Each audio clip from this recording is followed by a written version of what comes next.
Hey guys, welcome to A-Brant3's Halo costume making tutorial. This is it for everybody that hasn't downloaded Pepakura Designer 2 to everybody who's actually finished their costume and want to improve on a little more. So here we go. First you'll need to download Pepakura Designer 2, which can be found at this address. Type it in and download Pepakura Designer 2. It's a free software. With the free version, the features are you can open up 3D models that people have already made. It cuts them up, flattens them out, and puts it on pieces of paper that you can print out, cut out, glue together, and it makes the model in real space.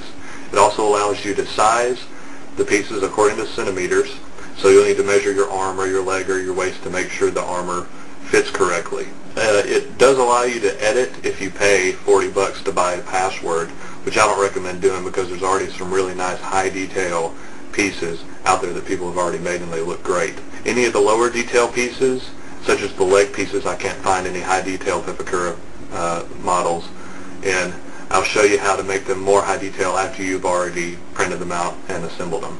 And for you guys that may be a little skeptical about how a piece of paper can be folded up and glued together to make a nice believable Halo Master Chief piece of armor, I'm going to show you a right arm that I've been working on for like the last 2 weeks just to show you how good it can look. The Halo 3 hand plate with a mechanic's glove. It's got some nice texture on the glove. Here's your forearm piece with all the custom painting, battle marks.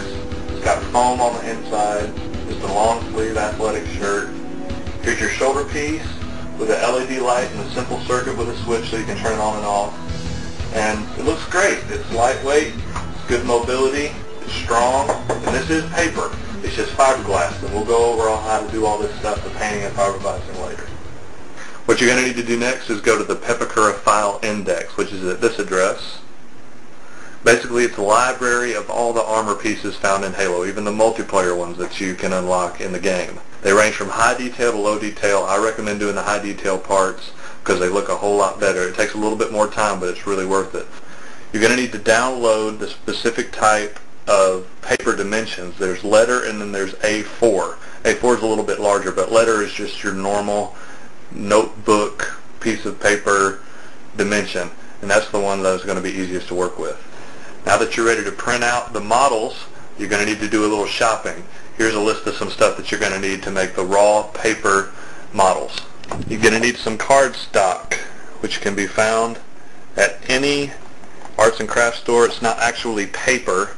It's well, it is paper, but it's just a thick texture. It's what business cards are made out of. It makes a little bit sturdier model, and it's easier to work with. You'll need an X-Acto knife, which can also be found at any arts and crafts store. I've got one with interchangeable heads. This is one for really fine cutting. You can use scissors for some of the really large cuts, but this is ideal because there's some really small cuts that you're going to need to make, so an X-Acto knife is perfect.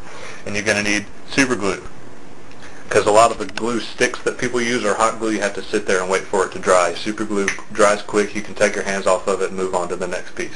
Now that you've got the Pepakura file opened up, you're going to need to print it out, but you need to do some things first to keep you from wasting all your ink. Sorry I don't have a fancy video capture card. Here you've got your helmet opened up in Pepakura, and as you can see, it has made the faces of all the cutouts this gray color. What you need to do to fix that is to go up here to this icon here, the little box, and deselect it. It'll then make all the pieces white, and it'll keep you from wasting all your ink. Next, you'll need to size the actual piece that you're working on. To do that, you go up to the 2D pattern window. Sorry if you can't see it. It's up in the taskbar. Go down to Recalculate Parts Layout, and it'll have a couple of options here.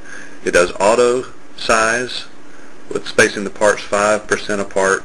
What you'll need to do is select the specify value, and it'll have a couple of fields here where you can type in the assembled size and height according to centimeters. So it's set at 26.5 centimeters right now. What you'll need to do is measure your head and get the right height for your helmet so that it fits correctly. You can also set your printer options to grayscale or black and white to keep you from wasting any more ink.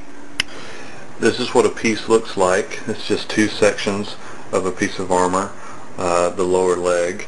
You can see that it prints out numbers on sides and tabs.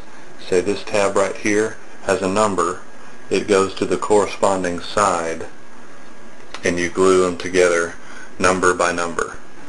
So in other words, tab 33 glues under to side 33. You'll also notice different dotted lines. Dot dot dot means score and fold down, otherwise known as a mountain fold. Dot line dot, or a really fine dot dot dot dot dot dot dot, is a valley fold, which means fold up. During the course of making the whole suit, you probably will need to replenish your cardstock supplies, your super glue supplies. If your X-Acto knife blade gets dull, you can always go get another blade. This is what the paper model looks like once you're done gluing it all together.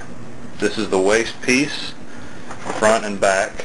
It's a little bit too big for me because I sized it wrong, but it looks really good, and I'll post another part of this tutorial to show you how to strengthen it and detail it. So this concludes the Pepakura paper modeling section of the tutorial. Please subscribe to my channel. I'll be posting extra tutorials on how to strengthen and detail each individual armor piece so that it accurately represents the Master Chief armor.